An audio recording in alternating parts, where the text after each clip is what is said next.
Stressful corporate life, politics, office में, ये सब के अलावा कुछ सोल्यूशन है या मैं इसी में फंसा रह जाऊंगा पूरी life? So then I try to pursue financial freedom. कि ये एक वो फील्ड बन गए जहाँ पे हम फैसिनेशन और सपनों में लोग बहुत रहते हैं और सोचते हैं कि इतना पैसा हो जाएगा, या पैसे भी से पैसा डालो 10 15 20 साल डालो अपने गोल के लिए and you will and up with a huge corpus. तो एक ये जिसको आजकल ब्लाइंडली लोग ट्रस्ट कर रहे हैं, आप उसको एक मिस्टेक की तरह भी देखते हैं। करते जा रहे हैं, 5 साल हो गए और फिर आपको रियलाइज होता है कि ये म्यूचुअल फंड अब अच्छा परफॉर्म नहीं कर रहा है। SIP is good to start but then you have to be careful as you move along. तो होम लोन रीपे करना आपके विचार में एक मिस्टेक हो सकता है? होम लोन लोग जल्दी इसलिए पे करना चाहते हैं because it plays on their mind. वो फैमिली में एक स्ट्रेस इशू बन जाता है आफ्टर सम इयर्स। तो आप रिटायरमेंट तक लोन ही पे करते रहते हो तो एक ना मेंटल स्ट्रेस क्रिएट हो जाता है और आजकल जॉब्स का कोई भरोसा नहीं है, so you are always at risk. आप एक कॉमन मैन को क्या सजेस्ट करेंगे? Should they blindly trust an advisor और इन्फ्लुएंसर, या जैसा आप कहते हैं कि कॉमन सेंस का कोई सब्स्टिट्यूट नहीं है, तो ऐसे व्यक्ति को क्या करना चाहिए? अभी आप सोशल मीडिया पे अगर आप चले गए तो there are thousands of Gurus and- teaching you.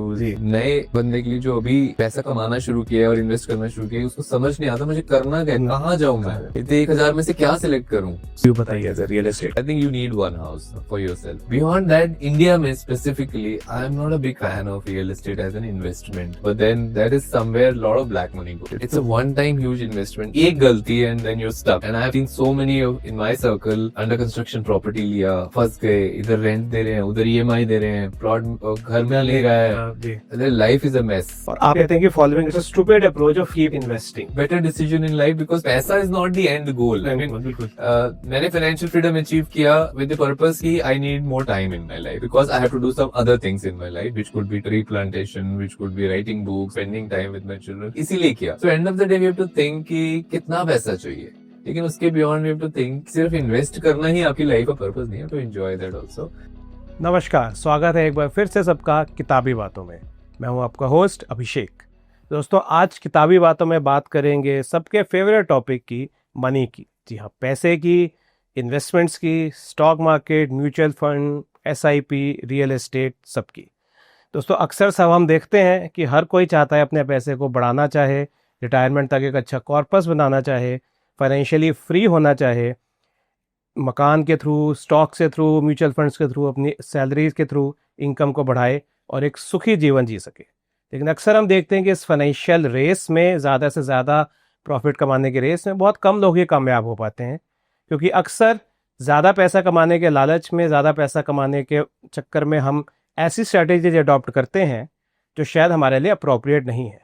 हम इन्वेस्टमेंट का एक ही पहलू देखते हैं कि किस तरह से हमारा पैसा बढ़े। ऐसे में बात करने के लिए मेरे साथ हैं बहुत ही स्पेशल गेस्ट श्री मनोज अरोड़ा जी, जिनके साथ आज हम सीखेंगे कि अपने पैसे को कैसे सही इन्वेस्ट करना है, ख़ास तौर पर क्या मिस्टेक्स हैं जो हमें अवॉइड करनी चाहिए यदि हम अपने पैसे को, इन्वेस्टमेंट्स को बढ़ाना चाहते हैं। मनोज जी, बहुत बहुत स्वागत है आपका किताबी बातों में। थैंक यू सो मच अभिषेक, यहाँ बुलाने के लिए और इतना अच्छा इंट्रोडक्शन देने के लिए। So let's get started. Thank you sir. आपका मैं इंट्रोडक्शन के लिए पढ़ रहा था, आपकी वेबसाइट पे जो आपकी प्रोफाइल है और जिसका प्रिंट आउट इस वक्त मेरे हाथ में है, तो आप एक IT एग्जीक्यूटिव रहे बाय प्रोफेशन, आपने इंजीनियरिंग करा, AMU से आप गोल्ड मेडलिस्ट हैं। आपकी दो बातें मुझे इसमें बहुत इंट्रीगिंग लगी। एक तो आपने काफ़ी अच्छी मल्टीनेशनल के साथ काम करा हुआ है, लाइक L&T, IBM। दो बातें जो आपकी इंट्रोडक्शन में है कि though being a top performer in his job he dreamed of a life where he can experience true freedom and happiness which did not seem to become salary increments and raise each year. और दूसरा जो last में है, Manoj lives by his life's mission to elevate the world around him. एक engineer by profession जिन्हें बहुत top companies में job करा, dreamed of a life where he can experience true freedom and happiness. तो इस जॉब से ट्रू फ्रीडम और happiness का सफ़र कैसे आया? सो जॉब मैंने स्टार्ट किया था एज अ इलेक्ट्रिकल इंजीनियर जी। L&T मुंबई से स्टार्ट किया था। उसके बाद धीरे धीरे मुंबई से मैं बड़ौदा मूव किया, बड़ौदा से दिल्ली मूव किया, फिर दिल्ली में ही सेटल हुए बेसिकली। बट उस टाइम भी मुझे लगा कि इलेक्ट्रिकल इंजीनियरिंग तो कर ली जी। लेकिन मज़ा नहीं आ रहा है उसमें, तो I just followed my heart. और उस टाइम पे 1999 की बात है वो। जी। उस टाइम पे बहुत ज़्यादा .com का क्रेज़ चल रहा जी। था। सो मेरे को भी बहुत इंटरेस्ट था कंप्यूटर्स में, हालांकि मैंने कभी कंप्यूटर्स पे ज़्यादा काम किया नहीं था, बट अच्छा लगता था जब देखता था किसी को काम करते हुए। सो आई थॉट कि मुझे कुछ ट्राई करना चाहिए। So I did a course in e-commerce that time from Aptech while doing my job. जी। जॉब के साथ साथ मैंने वो कोर्स किया, और उसके बाद थोड़ा बहुत स्ट्रगल करने के बाद then I actually move to IT industry. Okay. TCS में काम किया कुछ साल, और उससे पहले छोटी कंपनीज में भी काम किया, बहुत सारी, 2-2 4-4 लोगों की कंपनी में भी स्ट्रगल किया। And it was not easy because जब आप एक एल जैसी कंपनी से काम करने के बाद बाहर आते हो तो एक सबके एक्सपेक्टेशन होती है Right. आपसे कि आप एक अच्छी जगह जाओगे जहाँ भी जाओगे, बट देन तो छोटे सेटअप में वो छोटे सेटअप में थोड़ा स्ट्रगल भी है, सीखने को भी मिलता है। तो उसके बाद फिर मौका मिला, टीसीएस में काम किया कुछ साल, और उसके बाद आईबीएम में काम किया करीब 10 साल। तो मैंने लास्ट आईबीएम में ही काम किया before I quit. So basically jobs में इंक्रीमेंट्स हैं, सैलरीज बहुत अच्छी हैं, और आईटी में खासकर उस टाइम पे जब मैं आईटी में मूव किया था तो बहुत अच्छी सैलरीज हो गई थी, बहुत अच्छे जंप्स मिलते थे। बट यू नो लाइफ में बियॉन्ड अ पॉइंट पैसा आपको मेंटल सेटिस्फेक्शन दे नहीं सकता। Right. तो फिर लगने लगा कि यार ये stressful corporate life, politics, office में, ये सब के अलावा कुछ सोल्यूशन है या मैं इसी में फंसा रह जाऊंगा पूरी life. So then I tried to pursue financial freedom, और धीरे धीरे अपने तरीके से, किसी किसी से सीखा नहीं मैंने, ना ही मेरा कोई फाइनेंशियल बैकग्राउंड है, जी। बट धीरे धीरे अपने तरीके से अपना प्लान बना के, गलतियां करके, तो जैसे कि अब बात करने वाले हैं गलतियों की, सो बहुत गलतियां की मैंने भी, तो सीखा उनसे और फिर इंश्योर किया कि दोबारा नहीं करूँ, और धीरे धीरे फिर करीब आज से 10 साल पहले यानी 2015 में मैंने फाइनेंशियल फ्रीडम लिया। जी। उसके बाद मैंने जॉब छोड़ दी आईबीएम से, और 10 साल हो गए मेरे को, and I think last 10 years have been the most beautiful 10 years of my life. Nice. तो मनोज जी, जैसे हम बात कर रहे हैं, आप 1 दशक से भी ज़्यादा से आप किताबें लिख रहे हैं, आपकी आर्टिकल्स, आपकी टॉक्स आती हैं, काफ़ी आपकी बेस्ट सेलिंग बुक्स हैं, all related to matters of finance freedom, ज़्यादातर आपकी बुक्स उस टॉपिक से हैं। आज हम जिस बुक के बारे में बात करेंगे खास तौर पर, वो है आपकी बुक्स ऑन फाइनेंशियल मिस्टेक्स। तो अक्सर हम देखते हैं कि जब भी हम इस पर्सनल फाइनेंस लिटरेचर की बात करते हैं या किसी टॉक्स की बात करते हैं, अक्सर वो टॉक्स सेंटर्ड रहती हैं अराउंड इंक्रीजिंग योर पोर्टफोलियो, और लोग इन्वेस्टिंग, और लोग बात भी वही करते हैं कि मेरे पापा ने 1 लाख का प्लॉट खरीदा जो 2 करोड़ का हो गया, और एक स्टॉक्स की कर लो जी, शेयर 100 रुपये वाला शेयर 5,000 का हो गया। आपने और बुक्स के साथ साथ एक बुक लिखी, specific book on financial mistakes. तो ये बुक लिखने की इंस्पिरेशन क्या रही आपकी? क्योंकि पहली बात तो मैंने भी गलतियां कर करके सीखा। सो मेरे पास बहुत सारी ऐसी गलतियां थी जो मुझे पता था मैंने की हैं, तो और भी लोग करते होंगे। उसके अलावा हम एक प्रोग्राम रन करते हैं जिसको हम बोलते हैं एलीट प्रोग्राम, जिसमें हम लोगों को कोच करते हैं फाइनेंशियल फ्रीडम पे। कोच क्या, बेसिकली हैंड होल्डिंग करते हैं, जब तक वो फाइनेंशियली फ्री नहीं हो जाए हम उनके साथ रहते हैं। और उनको पूरा गाइड करते हैं और फाइनेंशियली फ्री करके ही छोड़ते हैं। सो जब मैं उस प्रोग्राम में मैंने देखा, करीब 300 लोग हैं हमारे उस प्रोग्राम में, उससे ज़्यादा हम ले नहीं सकते बिकॉज ऑफ लिमिटेशन की, मेरा बैंडविड्थ लिमिटेड है। सो हमने देखा कि काफ़ी सारे लोग वही गलतियां कर रहे हैं, और उससे बड़ी बात कि वो रियलाइज भी नहीं कर रहे कि वो गलती कर रहे हैं।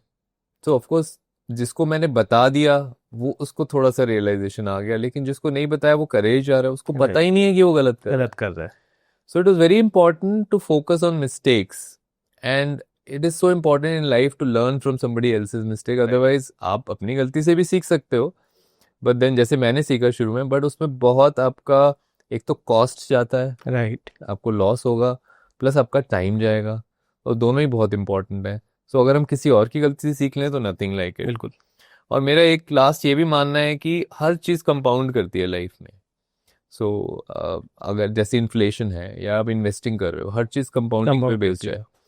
सिमिलरली मिस्टेक्स भी कंपाउंड करती हैं। अगर आपने एक मिस्टेक को छोड़ दिया और उसको करेक्ट नहीं किया तो उसका कंपाउंडेड रिजल्ट देखोगे आप आज से 20 साल बाद, which will be huge, right. तो इट्स वेरी इंपॉर्टेंट कि जल्दी से जल्दी उस मिस्टेक को करेक्ट किया जाए। So that was the whole idea behind जितनी मैंने मिस्टेक्स देखी अपने आसपास, सबको कोलेट किया इन 30 मिस्टेक्स।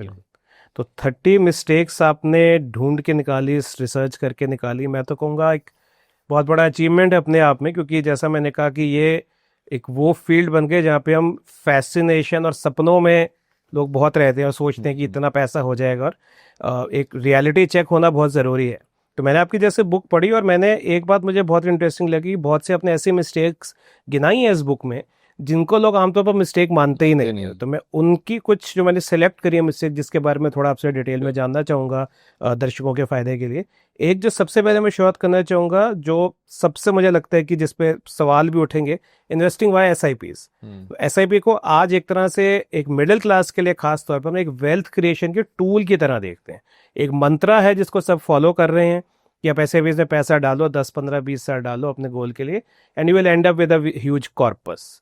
तो एक ये जिसको आजकल ब्लाइंडली लोग ट्रस्ट कर रहे हैं, आप उसको एक मिस्टेक की तरह भी देखते हैं। तो इसके बारे में कुछ बताइए। See generally speaking, for any कोई नया इन्वेस्टर या कोई अभी नया अर्न करना शुरू किया है और उसने इन्वेस्टमेंट शुरू करी है, उनके लिए SIP बहुत बहुत ब्यूटीफुल सिंपल प्रोसेस है to start investing into companies, जी। Right. And I mean I would say कि स्टार्ट हमेशा इसी से ही करना चाहिए, but we have to be careful. जैसे जैसे हम मैच्योर इन्वेस्टर बनते हैं, हमें थोड़ा सा ध्यान रखना पड़ता है। मैं आपको कुछ एग्जांपल्स देता हूँ। पहला एग्जांपल ये कि जैसे कई बार होता है कि हमने एक म्यूचुअल फंड में SIP स्टार्ट किया, करते जा रहे हैं, 5 साल हो गए, और फिर आपको रियलाइज होता है कि ये म्यूचुअल फंड अब अच्छा परफॉर्म नहीं कर रहा है, काफ़ी टाइम से नहीं कर रहा है। प्लस इसके और जो पैरामीटर्स हैं, कुछ रेशियोज हम चेक करते हैं, like Sortino ratio, alpha ratio, beta, so उन सब में ये अच्छा परफॉर्म नहीं कर रहा है। हम नहीं प्रेडिक्ट, आई मीन हमारी प्रेडिक्शन यही कहती है कि आगे भी अच्छा नहीं करेगा। तो अभी हमें क्या करना चाहिए? क्या हम उसमें SIP करते रहें? Right, we have to be little sensitive towards कि हमारा पोर्टफोलियो है, हमें ही ध्यान रखना है इसको, तो कोई रखेगा नहीं।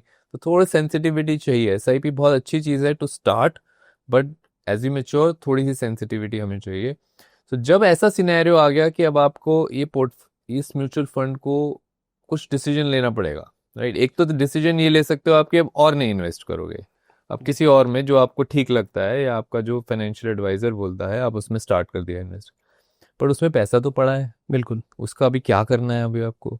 क्योंकि अगर वो अच्छा परफॉर्म नहीं कर रहा है तो वो सारा पैसा जो उसमें पड़ा है वो अच्छा परफॉर्म नहीं कर रहा है, तो एंड ऑफ द डे आप लूज कर रहे हो मनी, राइट। इसमें अगर 10% रिटर्न आ रहे हैं और नए वाले में अगर आपको 12% एक्सपेक्टेड है, तो 2% पूरे कॉर्पस का आप हर साल लॉस कर रहे हो, एवरी ईयर, राइट। तो हम इमेजिन नहीं कर पाते वो कितना बड़ा अमाउंट हो जाता है, राइट। सो अभी सपोज आपने डिसीजन लिया कि चलो अभी इसको हटाते हैं, इसको लिक्विडेट करते हैं, and we will start investing in the other one जिसमें हाई रिटर्न है। अभी क्वेश्चन ये है कि आपने लिक्विडेट कर दिया, ठीक है, पैसा आपके सेविंग अकाउंट में आ गया। अब ये जनरल मिस्टेक जो सबके दिमाग में सेट है कि सेविंग अकाउंट से जब हम दूसरे म्यूचुअल फंड में जाएंगे तो SIP ही करनी है, तो that's a big blunder we do, right. Because SIP तभी हेल्पफुल है जब आप 2 अलग अलग एसेट क्लासेस में मूव करते हो, बिकॉज उनकी साइकिल्स अलग होती हैं, वॉलेटिलिटी साइकिल्स अलग होती हैं। सो अगर आपने इनकम से पैसे सेव किए और फिर सेविंग से आप उसमें डाल रहे हो, तो वो सेविंग एक अलग एसेट क्लास है, म्यूचुअल फंड एक अलग एसेट क्लास है, तो वो SIP बनता है। पर अब आपने म्यूचुअल फंड को ही लिक्विडेट किया है और दूसरे म्यूचुअल फंड में ही इन्वेस्ट कर रहे हो, दोनों सेम एसेट क्लासेस है। टेम्परेरीली एक दिन के लिए हो सकता है आपके सेविंग अकाउंट में पैसा पड़ा हो, बट जब ये मूवमेंट होगा तो वो SIP नहीं होना चाहिए, बिकॉज SIP हुआ तो आप रिस्क ऐड कर रहे हो, बिकॉज आप उस दिन सेम मार्केट में मूव करने की जगह आप उसको पहले सेविंग में ले रहे हो, फिर धीरे धीरे मूव कर रहे हो, तब तक प्राइसेस बढ़ भी सकते हैं, तो you are adding risk, right. right? So whenever there is a movement between same asset classes, whether it is equity to equity, whether it is gold to gold, whether it is Bitcoin to Bitcoin, any asset class which is same, you should never do an SIP. So this is just an example. SIP is good to start, but then you have to be careful as you move along. एक छोटा सा और example दे देता हूँ before you move ahead. काफी time ऐसी opportunities आती हैं when markets suddenly fall, right? जिनको ब्लैक स्वैन इवेंट्स भी बोलते हैं। Now in such cases you can't just continue doing SIPs, right? If you have liquidity, अगर आपके पोर्टफोलियो में liquidity है, then you have to do some top up on those SIPs basically, so that ये एक opportunity होती है। Volatility को लोग खराब मानते हैं, मैं बहुत अच्छा मानता हूँ, बिकॉज वो बीच बीच में आपको बहुत अच्छी अपॉर्चुनिटीज देता है, बिल्कुल, राइट। सो SIP गुड है जनरल इन्वेस्टमेंट के लिए, बट ऐसी अपॉर्चुनिटी है तो don't just stay with SIP, top up करो उस टाइम पे। तो यहाँ पे हम कह सकते हैं कि अवेयरनेस और आप जिस इंस्ट्रूमेंट में पैसा डाल रहे हैं उसकी एक एटलीस्ट बेसिक लेवल पे समझ जरूरी है, क्योंकि ये सोचना कि मैं एसआईपी में डालूंगा और हाँ। अपने आप से ही सब कुछ होता जाएगा, हो वो जाएगा, संभव नहीं है। ऐसा नहीं है कि ग्रो नहीं होगा पैसा, बट जिस स्पीड पे आप चाहते हो उस पे राइट, नहीं होगा, स्पीड या आपके पास अपॉर्चुनिटीज हैं जो लूज हो जाएंगी। लूज हो जाएंगे। और वो बिल्कुल सिंपल अपॉर्चुनिटीज है, वो कुछ कॉम्प्लेक्स नहीं है। जैसे मैंने बोला एक फंड से दूसरे फंड में मूव करना है, इनफैक्ट इस बुक में मैंने एक सिंगल डे मूवमेंट स्ट्रेटेजी दी है। जी, ये भी नहीं कि आप वेट करो लिक्विडेट होके एक दिन बाद आपके सेविंग में आएगा, फिर अगले दिन आप इन्वेस्ट करोगे, 2 दिन बाद वो रिफ्लेक्ट होगा, राइट, फिर 3 दिन वेस्ट, 3 दिन में मार्केट्स अगर ऊपर नीचे हो गए तो right, so you should move in a single day, और उसकी स्ट्रेटेजीज भी दी हुई हैं। जी, so SIP is good but generally, या but you have to be careful about your portfolio, but से कॉमन सेंस लगाना बहुत बहुत जरूरी है। जरूरी है, बिल्कुल। और सिर्फ SIP के नाम से इन्वेस्ट नहीं हो करना सकता, सही नहीं राइट, है। बिल्कुल। एक जो एसआईपीएस के अलावा जो एक टॉपिक मुझे बहुत इंटरेस्टिंग है वो था होम लोन के बारे में और रियल एस्टेट, जिसपे हम आएंगे। रीपेइंग होम लोन, अब क्योंकि होम लोन का अमाउंट बहुत बड़ा रहता है आमतौर पे, उसकी ईएमआई काफ़ी ज़्यादा रहती है, चाहे आपका छोटा अमाउंट का भी होम लोन हो, तो हर कोई ये चाहता है कि लोन जल्दी से जल्दी ख़त्म करे। एक टिपिकल अगर हम मिडिल क्लास का साइकी देखें, और आपने उसको बताया एक फाइनेंशियल मिस्टेक की तरह देखो, जैसा हमने शुरू में कहा था कि वो मिस्टेक्स हैं जिनको शायद लोग मिस्टेक मानते ही नहीं। तो होम लोन रीपे करना आपके विचार में एक मिस्टेक हो सकता है, इसके बारे में कुछ बताएं। जनरली मैंने जो ऑब्जर्व किया है, होम लोन लोग जल्दी इसलिए पे करना चाहते हैं because it plays on their mind. वो जी। फैमिली में एक स्ट्रेस इशू बन Yes. जाता है आफ्टर सम इयर्स। शुरू शुरू में तो एक्साइटमेंट होती है, नया घर है, एक इन्वेस्टमेंट की तरह जी। दिखता है एंड बहुत मजा आता है सबको, बट छोटा जर्नी तो है नहीं होम लोन का। 20 साल 30 साल भी हो 20 गया साल भी आजकल होता है, तो। बिल्कुल। तो आप रिटायरमेंट तक लोन ही पे करते जी। रहते हो, तो एक ना मेंटल स्ट्रेस क्रिएट हो True. जाता है, और आजकल जॉब्स का कोई भरोसा नहीं है, so you are always at risk. So इसलिए लोग थोड़ा जल्दी में होते हैं उसको प्रीपे करने की। But that is a very, I would say, an emotional decision to prepay home loan. अगर आपके माइंड पे वो प्ले कर रहा है देन ठीक है, कर देना चाहिए, I won't say anything to that. But financially speaking it doesn't make a lot of sense. उसके कई रीजन है। First, home loan interest usually जो रिटर्न्स आपको इक्विटी में या म्यूचुअल फंड्स में, forget about direct stocks, even mutual fund से मिलते हैं, उससे कम ही होता है। बिल्कुल, बिल्कुल। राइट, सो आप कोई सेंस नहीं बनता अपने म्यूचुअल फंड से पैसे निकाल के आप होम लोन होम पे लोन कर रहे हो, बिकॉज वहाँ 12% मिल रहा था, यहाँ आप 8% पे लोन लिया और हुआ था, बहुत अब लोग आप ये उसको करते प्रीपे हैं कर रहे हो। इनफैक्ट, हाँ, बिल्कुल। प्रीपे के कई लोग चार्जेस भी दे देते जी। हैं in fact. So so it doesn't make a lot of sense, specially अगर 4-5 साल हो चुके हैं and you have paid a lot of interest component, because EMIs में इंटरेस्ट कॉम्पोनेंट फ्रंट लोडेड होता है। जी। तो आपने इतना इंटरेस्ट ऑलरेडी दे दिया, अभी कम इंटरेस्ट और ज्यादा प्रिंसिपल बचा है, so it doesn't make sense for you to really अपना इन्वेस्टमेंट्स तोड़ो और उनको पे करो। इट मेक सेंस, अगर वो आपके माइंड में प्ले नहीं कर रहा है, इट मेक सेंस कि इन्वेस्टमेंट्स अलग रखो और उनको धीरे धीरे चलने दो। तो यहाँ पे जैसा आपने बुक में जिक्र भी करा था, जब हम ईएमआई बोलते हैं इक्वेटेड मंथली इंस्टॉलमेंट, तो अमाउंट तो इक्वल होता है, लेकिन उसमें इंटरेस्ट कंपोनेंट और प्रिंसिपल कंपोनेंट इक्वल नहीं है। First year Right. या सेकेंड ईयर की इंस्टॉलमेंट में तो 90-95% आपका इंटरेस्ट Interest ही ही जाता है। तो banks are also smart obviously, so they will do not want you to go away, you know, जी। so इंटरेस्ट पहले ले लिया, अभी अब कहाँ जाओगे, और जाओगे भी तो उनको इंटरेस्ट तो मेजोरिटी को मिल मिल ही गया, चुका है, तो वो अपना तो प्रॉफिट एक तरह से हाँ, उस तो पर उनको कोई फर्क नहीं डाल पड़ता, देते आप हैं, चले बिल्कुल, भी जाओगे तो। बिल्कुल। सो इट्स इसलिए financially it doesn't make sense. आप इमीडिएटली करना है तो ठीक है, विद इन अ ईयर करना है कुछ रीजन से आपको, तो ठीक है, बट आफ्टर 5-6-7 years तो कोई सेंस बनता नहीं है आपको, unless it's playing in your mind.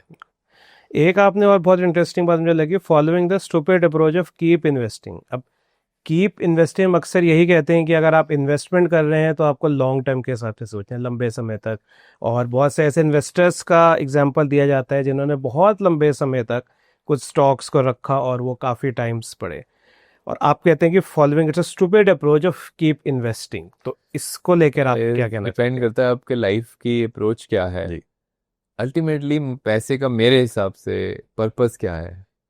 अच्छी जिंदगी जीना, रिलैक्स जिंदगी जीना, करेक्ट, आपकी लाइफ की क्वालिटी बेटर करना। बिल्कुल, बिल्कुल। राइट, अब आपको पैसा चाहिए आपके बच्चे की एजुकेशन के लिए, या बच्चे की मैरिज के लिए, या अपने कुछ बच्चों के साथ या और फैमिली मेम्बर्स के साथ इंटरनेशनल ट्रिप करने के लिए आपको पैसा चाहिए।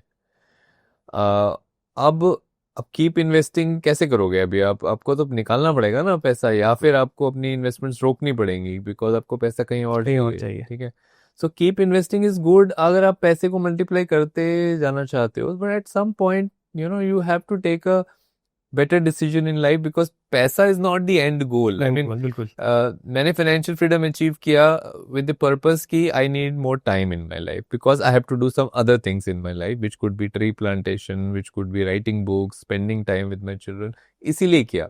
अब मुझे एक लेवल का पैसा मिल गया, अभी मुझे I have to think मुझे और चाहिए क्या? ठीक है, अगर मतलब मैं उसी रेस में, ये तो नहीं कि कॉर्पोरेट रेस से निकले और फिर पैसे की रेस में घुस गए, आ गए, तो फिर क्या फर्क पड़ा उसमें? कोई फर्क नहीं पड़ा. So end of the day we have to think कि कितना पैसा चाहिए.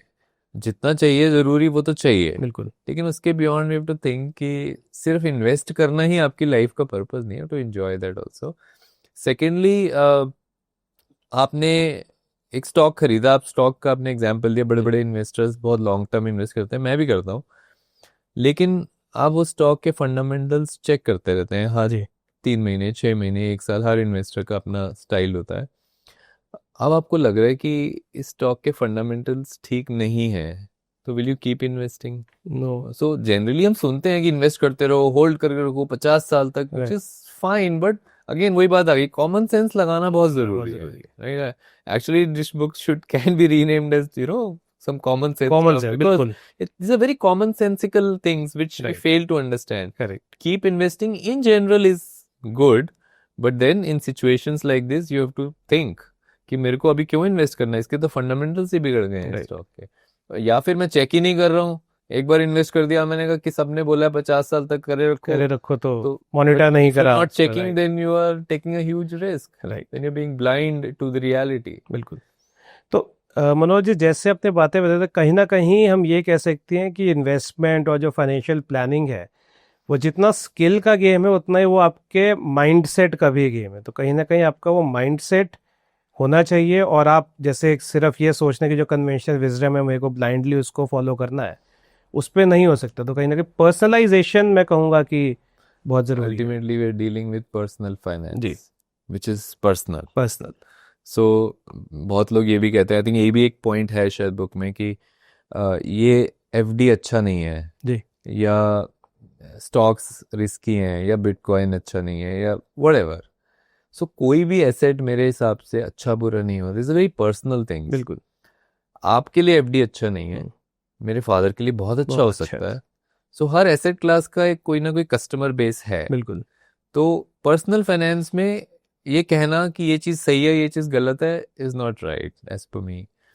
मेरे लिए ये चीज सही है कि नहीं, हाँ ये मैं कह सकता हूँ, या आपके लिए सही है कि नहीं मैं ये कह सकता हूँ, बट जनरली वो चीज सही है कि नहीं ये नहीं कह सकता.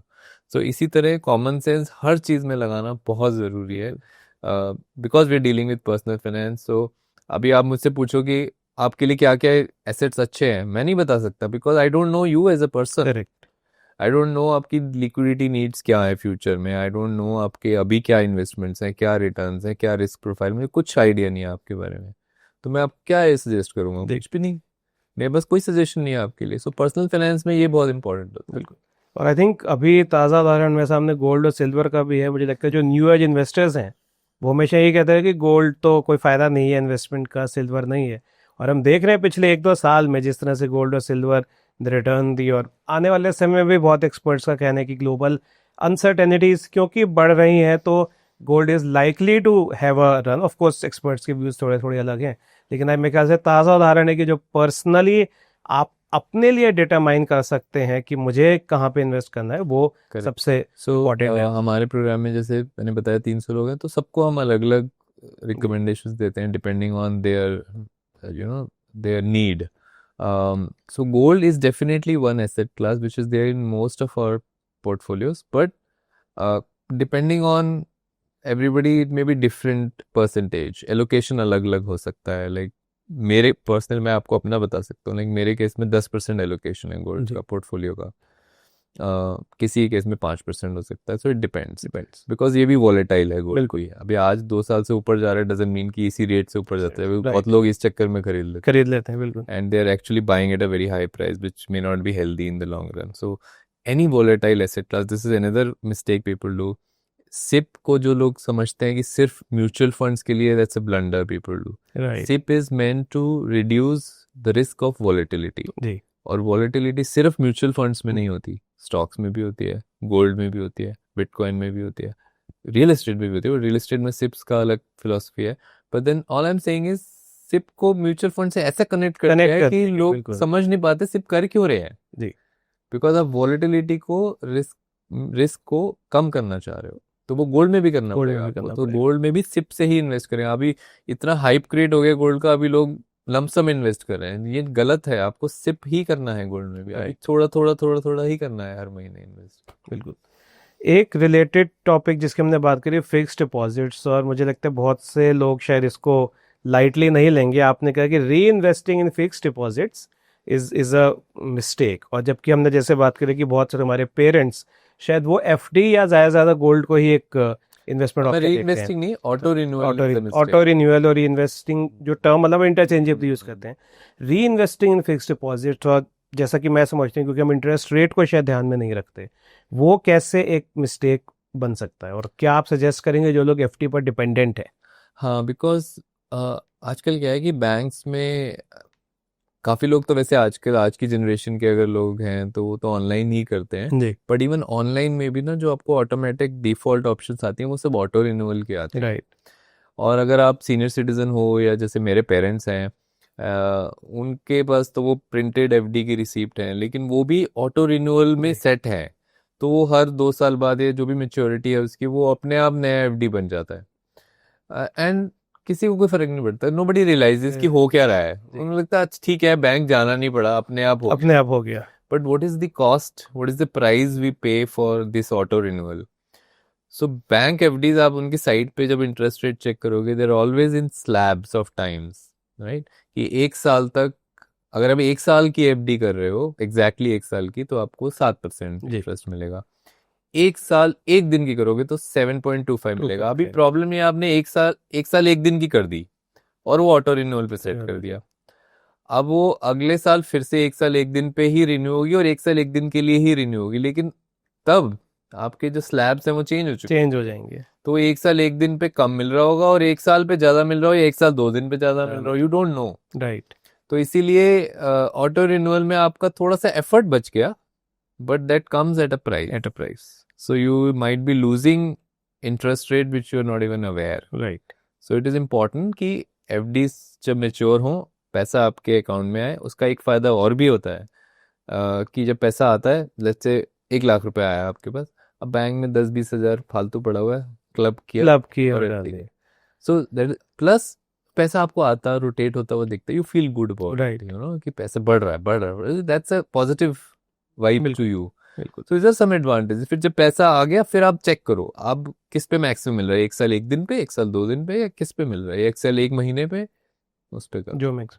एक तो एफडी से रिलेटेड 2-3 और पॉइंट्स यहाँ पे सर आते हैं। पहला एक तो ये हुआ कि इन्फ्लेशन को हम अकाउंट फॉर नहीं करते, कि जो हमें इंटरेस्ट मिल रहा है और जितना इन्फ्लेशन रेट चल रहा है, स्पेशली हम देखें कि पोस्ट कोविड एरा में, क्योंकि इन्फ्लेशन ग्लोबली ही बड़ा है काफ़ी, तो एक तो जो हमें इंटरेस्ट मिल रहा है क्या वो सफिशिएंट है वन इन्फ्लेशन को कवर करने के लिए। दूसरा एक पॉइंट जो अक्सर लोग मिस कर देते हैं एफडी में, वो है कि लिक्विडिटी, क्योंकि आपने पैसा आपका बंधा हुआ है, अगर आपको किसी वजह से पहले विड्रॉ करना पड़ता, that again comes at a cost.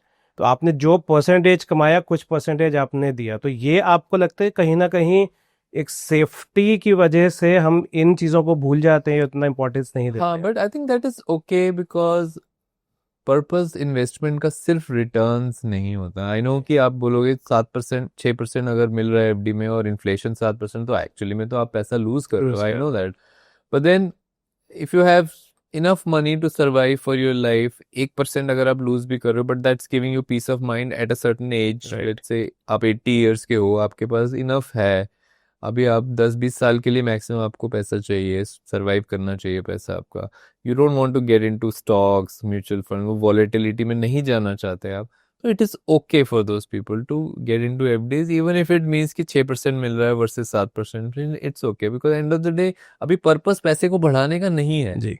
Right, you understanding right, so purpose is I want to live my good life peacefully, सो फिर ठीक है, दिस इज फाइन, तो पैसा सेफ है। हाँ, जो आपने बोला ब्रेक करने का, yes that's a valid point, इसीलिए आजकल हम सजेस्ट करते हैं instead of FDs one should go for arbitrage funds. Okay.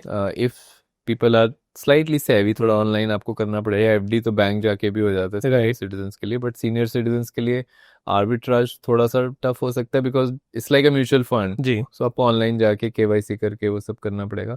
But if they can do it, that's much better, because that is 100% liquid. Okay FD like returns होते हैं 6-7%। And another advantage is उनका tax treatment.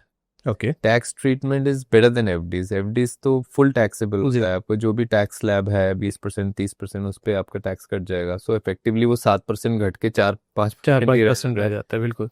But arbitrage funds equity की तरह tax होते हैं, which basically means 12.5% आपका Right. Tax लगेगा instead of 30% सब केसेस में। तो it's a huge advantage you get. बिल्कुल। बट थोड़ा सा टैक्स हैवी, ऑनलाइन सेवी होना जरूरी है बस। तो आर्बिट्राज फंड के साथ साथ एक जो टॉपिक आता है वो आता है इंडेक्स फंड्स, और बहुत से लोगों के लिए भी कहा जाता है, अरे आप स्टॉक मार्केट से फ़ायदा लेना चाहते हैं और आप इंडिविजुअल कंपनीज को नहीं समझ सकते, आपके पास टाइम नहीं है, और म्यूचुअल फंड्स के अलावा भी आप देखना चाहते हैं ऑप्शन, तो एक ऑप्शन क्या है इंडेक्स फंड की, ठीक है जितना इंडेक्स मेरा ग्रो करेगा आने वाले साल में उतना तो मेरा पैसा बढ़ ही जाएगा। आप अगेन इंटरेस्टिंगली इसको भी एक मिस्टेक के तौर पर देखते हैं। So index funds are, again, as I said earlier, for SIPs, we have to apply common sense. Index funds are very good for newbies. अगर कोई नया नया इन्वेस्टिंग में आया है, mutual fund, there are thousands of mutual funds in the market today. There are asset management companies, and her new asset management companies coming up every year. बिल्कुल And her company के there are hundreds and hundreds of funds with various options. Each fund with various options. So I mean, it is very tough actually नए बंदे के लिए जो अभी पैसा कमाना शुरू किया है और इन्वेस्ट करना शुरू किया है, उसको समझ नहीं आता मुझे करना क्या है, कहाँ जाऊँ मैं, इतने 1,000 में से क्या सिलेक्ट करूँ। Either I hire a very good financial advisor, तो फिर तो वही बात होगी, फिर इंडेक्स फंड में जाने का फायदा क्या, फिर तो एक्टिव फंड्स में चले जाओ। So index funds are very good for them because the operational cost are very low. So और जैसा मार्केट चलेगा आपको एक हैबिट भी पड़ जाता है कि आप एक डिसिप्लिन में आ जाते हो इंडेक्स फंड्स के साथ। But again as you become mature you realize index funds cannot always beat active funds जी for various reasons. अब मैं आपको छोटा सा एग्जांपल बताता हूँ कि इंडेक्स फंड्स बेसिकली बेस होता है on the weightage of stocks that are in it. Right so अगर उनमें से लेट्स से 20 स्टॉक हैं एक पर्टिकुलर इंडेक्स में, अब उनमें से 2 स्टॉक लेट्स से बहुत ओवर वैल्यू हो गए, इंडेक्स फंड टिपिकली उन्हीं स्टॉक्स को और ज्यादा ले लेगा। टिपिकल एक डिजाइन है इंडेक्स फंड का, आई वुड से। लेकिन एज अ कॉमन सेंस आप सोचो, अगर आप तो आपको रियलाइज होगा कि अगर कोई ओवर वैल्यू हो गया स्टॉक, तो क्या मुझे उसको और ज्यादा ले लेना चाहिए या कम लेना चाहिए या नहीं लेना चाहिए या बेच देना चाहिए इनफैक्ट। बिल्कुल। So that is where the problem starts, you know. So it is good to get started, good to get into the discipline of systematic investments, habit creation के लिए बहुत अच्छा है. But once you mature as an investor, you have to apply common sense. कि index funds beyond a certain point will only give you moderate returns. Right. So I would suggest active funds in those cases, specifically if you're investing in mid cap, small cap, those kind of segments. Large cap में थोड़ा सा debatable है, because large cap funds itself बहुत constraints होते हैं उनके active funds के. So, but generally after a certain point, once you are mature investor, then index funds don't make any sense. आपने बीच में बात करी थी एडवाइजर्स की, फाइनेंशियल प्लानर्स की एडवाइजर, क्योंकि आप खुद एक फाइनेंशियल एडवाइजर ही हैं। आप बहुत से लोग टीवी पर, CNBC ऐसे चैनल्स पर जो एडवाइजेज आती हैं उनमें बहुत विश्वास रखते हैं। हम देखते हैं कि बहुत से एडवाइजर्स हैं। इसके साथ साथ आज जो एक चीज़ और देखी जा रही है वो है सोशल मीडिया इन्फ्लुएंसर्स, और हम देखते हैं कई सारे स्कैम भी उजागर हुए, लोगों के को पता चला कि वो अपने ही फ़ायदे के लिए स्टॉक्स इन्वेस्ट कर रहे थे। ऐसे में जब आपके पास एक्सेसिव इंफॉर्मेशन है तो आप एक कॉमन मैन को क्या सजेस्ट करेंगे? Should they blindly trust an advisor और एन इन्फ्लुएंसर, या जैसा आप कहते हैं कि कॉमन सेंस का कोई सब्स्टिट्यूट नहीं है, तो ऐसे व्यक्ति को क्या करना चाहिए? It's not only with finance, आप देखो लाइफ स्किल्स में देख लो आप जी। अगर आपको मेडिटेशन सीखनी है, अभी आप सोशल मीडिया पे अगर आप चले गए, so there are thousands of gurus and teaching you meditation in 1,000 different ways, right? So you'll get confused. So मेरा मानना ये है कि आप स्टार्ट करो खुद। आपको ऑब्वियसली हजारों क्वेश्चंस आएंगे जब आप स्टार्ट करोगे, और जब आपके दिमाग में क्वेश्चन आएगा, then for that question you can go to social media, specifically ask for that question, ठीक है, उसका आंसर लेके आओ और वापस अपने में लग जाओ। डोंट, ये मत सोचो कि मेरे को कहाँ इन्वेस्ट करना है, वो एक मतलब this is something very wrong I believe, because when you are investing, मैंने आपको बोला आज कि चलिए आप HDFC बैंक में इन्वेस्ट कर दीजिए, बट आप कन्विंस नहीं हो, बट आपको लगता है मैं एक फाइनेंशियल एडवाइजर हूँ तो मेरी राय में ज़्यादा वैल्यू होगी, तो आपने कर दिया। राइट, बिल्कुल। बट देन आप में कन्विक्शन आया नहीं। अब मेरी रिस्क प्रोफाइल ही अलग है, मैं तो बहुत रिस्क ले सकता हूँ, जी। आपकी रिस्क प्रोफाइल थोड़ी कम है, आप ज़्यादा रिस्क नहीं ले सकते अभी। तो मैं तो क्या, अगर बहुत डाउन भी चला गया मैं तो इन्वेस्टेड रहूँगा, लेकिन आप घबरा जाओगे। सो और आप कुछ ऐसा एक्शन ले लोगे which is not healthy in the long run. या मुझे अगर लॉस भी हो गया उसमें तो आई एम ओके, बिकॉज मेरी रिस्क प्रोफाइल ऐसी है, लेकिन आपको वो लॉस हो गया तो आप फंस जाओगे। फंस जाएंगे। सो इसीलिए डोंट आस्क फॉर एडवाइस कि मुझे कहाँ इन्वेस्ट करना है, कौन सा स्टॉक, कौन सा फंड। थोड़ा सा स्टडी करो, अपना बुक्स पढ़ो अच्छी, और खुद स्टार्ट करो, और जो क्वेश्चन आता है उस क्वेश्चन को लेके आप जरूर ChatGPT, नेट, जहाँ भी जाना है आप जाओ, और उस क्वेश्चन का आंसर लेके वापस आओ। डोंट ब्लाइंडली फॉलो कि जो स्टॉक्स और जो एक्सपर्ट्स कह रहे हैं हम सिर्फ उसी कोई को फायदा follow नहीं। करें। जब बिल्कुल। मैं आपको अपना एग्जांपल देता हूँ, when I started there was no social media actually at that time, hardly anything. जी। एंड तो मेरा कोई फाइनेंशियल डिग्री नहीं है, कोई फाइनेंशियल बैकग्राउंड नहीं है, but I learn just like that, किया, ठीक है, थोड़ा एक दो गलतियां होंगी, but you learn from it. Right. Read good books जो आपको अच्छा सिखाए, बिकॉज बुक्स में still there is lot of authentic content, most of the books I would say. But social media पे तो आके कोई कुछ भी बोल सकता है। बिल्कुल। बुक लिखने के लिए you need some depth of knowledge at least, so I would suggest read good books if you really want to go through it, because blogs और रील्स एंड एवरीथिंग, इनका तो कोई एंड नहीं है, they may be unauthentic. So right. Read good books and try खुद करो, questions के answer जरूर सर्च करो, बट रिस्ट्रिक्टेड टू दैट। तो सर हम आए अगर स्पेसिफिक एसेट क्लासेस पर, तो जैसा कि एक हमने शुरुआत में बात करी थी होम लोन की, उससे एक रिलेटेड है होम खरीदना, एक real estate as an investment. तो ऑल्दो हम देखते हैं कि स्टॉक मार्केट में इंडिया में इन्वेस्टर्स बड़े हैं, बट सच्चाई है कि अभी भी it's a very very small proportion of our overall population. अभी भी अगर हम पूछें तो लोगों की जो प्रेफर्ड इन्वेस्टमेंट क्लास है वो रियल एस्टेट है, गोल्ड और रियल एस्टेट। पर अगर हम बात करें रियल एस्टेट की, और आपने जैसे बुक में भी जिक्र करा है कि उसको एज एन इन्वेस्टमेंट ऑप्शन देखना गलत है, लेकिन इसके साथ साथ बहुत से एग्जांपल है जब कहते हैं कि इतने का फ्लैट खरीदा था और इतना हो गया। उसके बारे में आप अपना व्यू बताइए एज ए रियल एस्टेट के बारे में। So you definitely need one real estate जहाँ पे आप रहेंगे, बिकॉज कुछ लोग एक्चुअली उस पर भी बिलीव नहीं करते आजकल कि रेंट पे रह लेते हैं। Then I think after certain age you don't want to stay on rent, because अभी ओनर ने बोला कि अभी खाली करो एंड योर अपना लगेज लेके आप जा, you don't want that to happen, keep happening for your entire life. हाँ, यंग एज में सब चल जाता है, so you can do that, but I think you need one house for yourself. Beyond that, India में specifically, I am not a big fan of real estate as an investment. और उसके कई reasons हैं। पहला reason तो the values are so inflated. Uh, the entire black money that you talk about, the corruption that you talk about, where does all the black money go? Because everything else is like mutual funds बोलो या stocks बोलो या most of the other asset classes are very tightly regulated. जी। Real estate ही एक ऐसी asset class है which needs a lot of money and is not tightly regulated for whether it's deliberately done or not, I don't know, but then that is somewhere lot of black money goes. जी। सो आप जो खरीदने जा रहे हो उसकी actual value क्या आपको वो भी नहीं पता। आप बस जो चल रही है वैल्यू उस पे ले लोगे, and that may be very highly inflated. So first problem, you can't find the actual value, unlike stocks end funds and जो मार्केट में ट्रेड हो रहे हैं तो आप करेक्ट। बिल्कुल। अब स्टॉक्स में तो you there is a process, you can find very close to the real value of a stock, you can arrive at that, but real estate में तो कुछ है ही नहीं, ऐसा प्रोसीजर ही नहीं है, because it's so much black money. Right. Second, it's a huge investment for a middle class or a lower middle class or even for a higher middle class, I would say. It's a one-time huge investment. एक गलती and then you're stuck. And I have seen so many in my circle under construction property लिया, फंस गए, इधर rent दे रहे हैं, उधर EMI दे रहे हैं, प्लॉट घर में ले रहा है, their life is a mess. I've seen so many cases like that.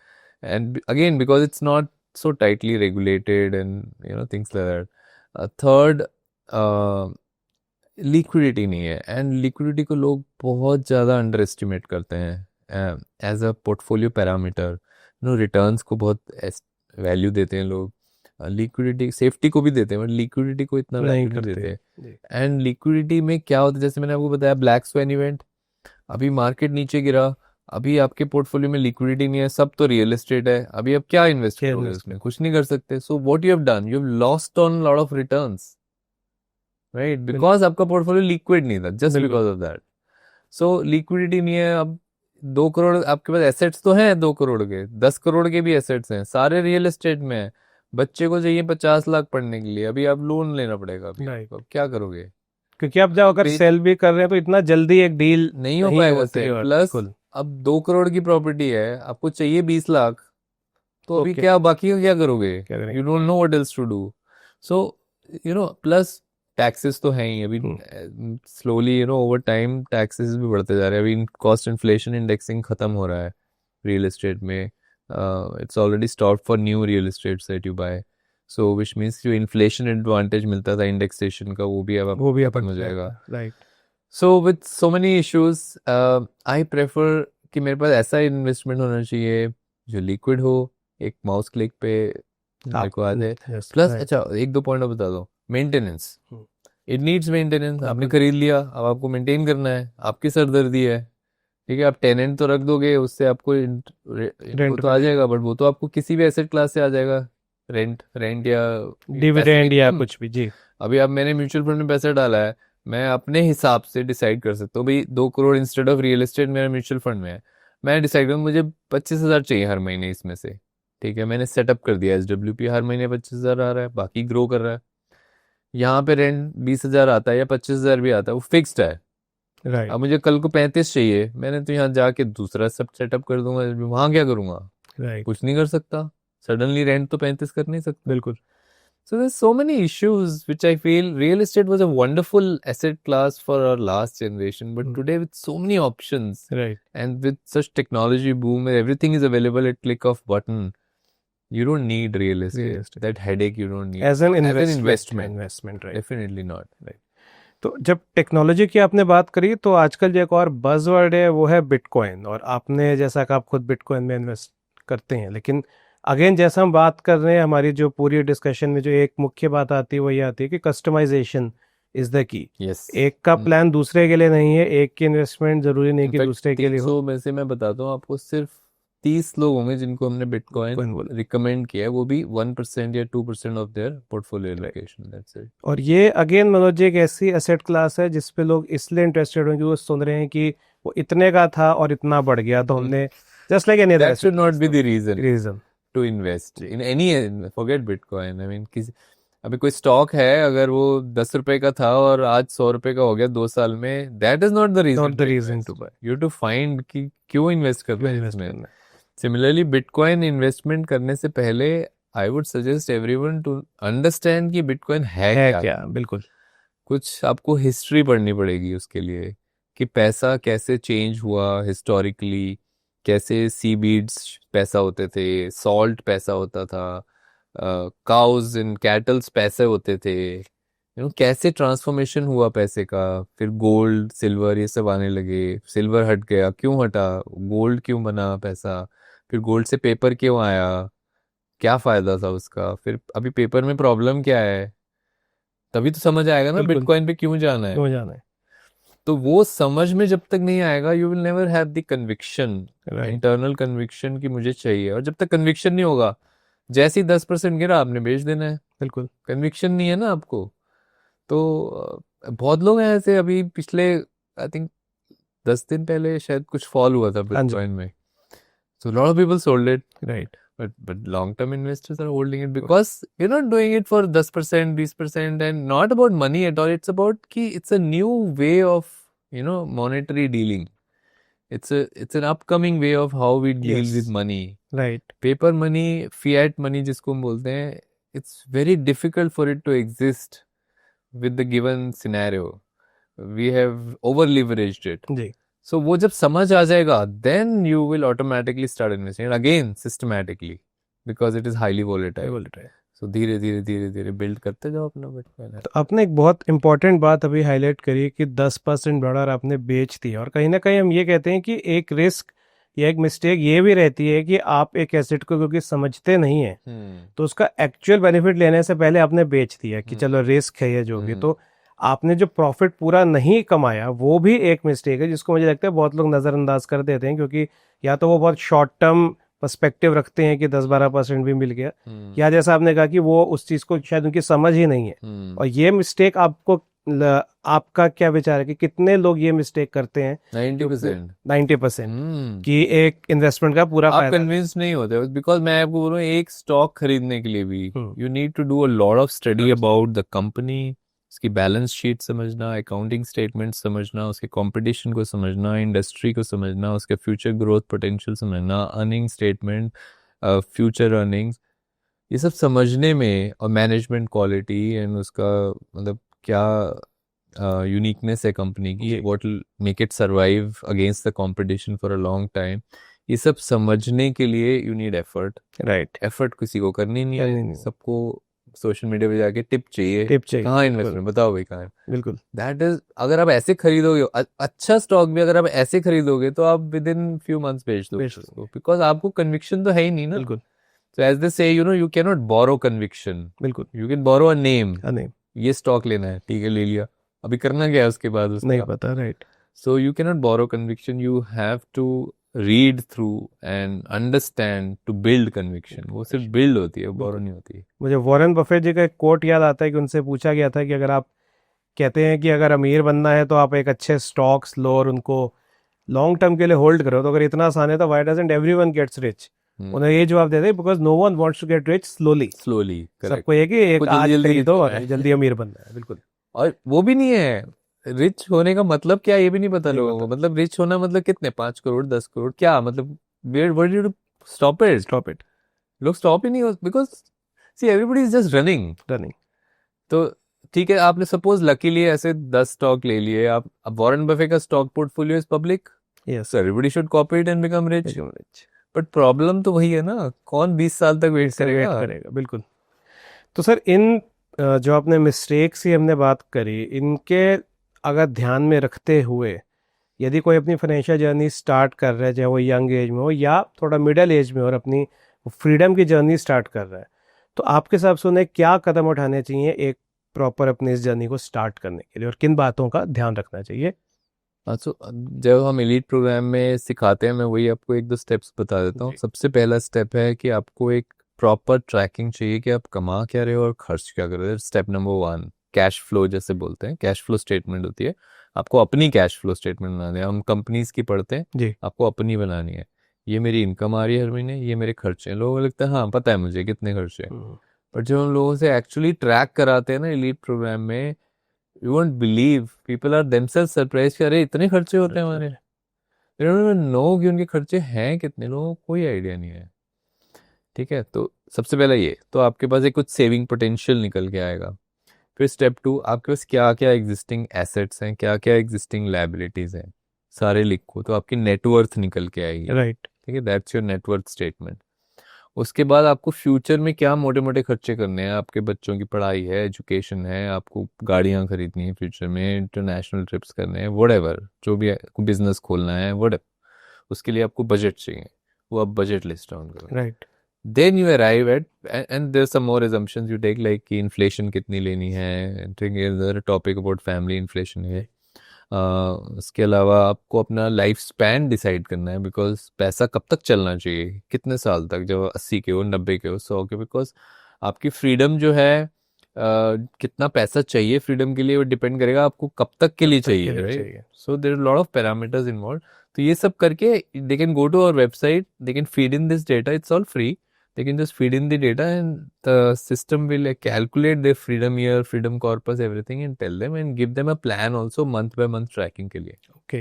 So that's all free. Okay. So elite program में बस फर्क ये होता है कि हम जो है 1-to-1 गाइडेंस हो जाती है, एक थोड़ी सी मेंटरिंग हो जाती है, कोचिंग हो जाती है, प्लस हैबिट बिल्डिंग होती है उसमें। राइट, कि हम हर महीने पुश करते हैं लोगों को, चलो इस महीने की ट्रैकिंग करो, इस महीने की, बिकॉज वो हैबिट बिल्डिंग जब तक नहीं होगी, good financial habits are very very important. बिल्कुल discipline is what is going to take you there.